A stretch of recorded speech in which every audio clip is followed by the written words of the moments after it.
We are facing in the U.S., massive problems with unemployment, massive problems with our economy, increased amount of people in poverty. The U.S. is going the wrong direction. I think most people in this room recognize that's the case. And I would actually add to the 3. I know 3 is a way better number than 4, but if you had 4 things for citizens to do, I would add a 4th, and it's vote. Because the first 3 are all about individual actions that you can do, and if we can aggregate individual actions, absolutely we can make progress on this. But if we can actually get bold politicians elected who are willing to go out in public and say climate and energy and all these things are key to our survival as a country, as an economy, and I see that as the path to our future. That's what Obama said when he was running for election, if you all remember, the last time, and now it's not in the dialogue anywhere because it's like a bad word. Don't even talk about climate anymore. In fact, that's why our new book doesn't even have the word climate on it, because climate's a bad word now in the political environment.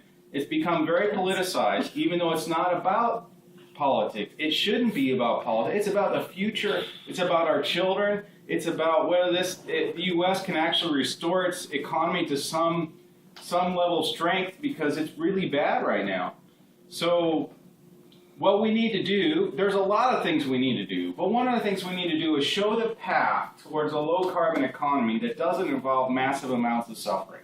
That instead of suffering by doing it, we're going to improve. We're going to create more jobs. We're going to improve our economy. Well, how do you do that? All kinds of stuff. Walmart, which is not a company most of us would consider a company we would respect or idolize, they are making major commitments to climate leadership. And I'm going to tell you why. It has nothing to do with being a tree hugger. They don't care about the planet. They really don't. But you know what? That's okay. If you can find a company like Walmart to actually find a business case for being a leader for the low-carbon economy, you're moving somewhere and fast. Walmart has 1% of all people on the planet can shop at a Walmart. 1% of the whole planet have access to a Walmart.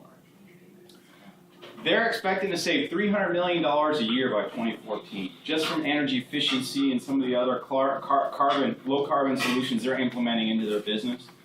And it's the same across the board, you name it. The book basically tracks the business case for low carbon in energy and buildings. We have some buildings experts in here. Transit, food, organic industry went from 0 to over 20 billion in a decade or so.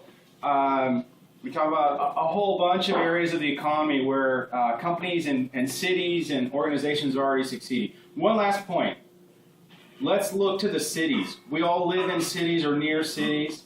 Cities are not dependent on federal policy. They're not dependent on multilateral action. They have mayors who have frequently more power and authority to actually make real change. They affect how we get around, what kind of transit options we have. They affect building code. They can amplify and make a minimum requirement of LEED standard for all buildings.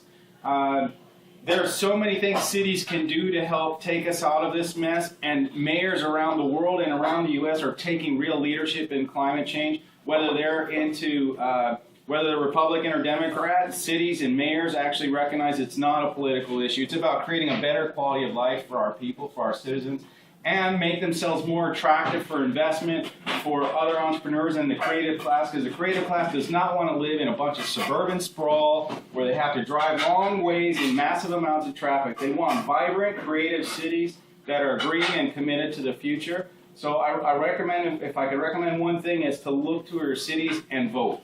Thank you very much.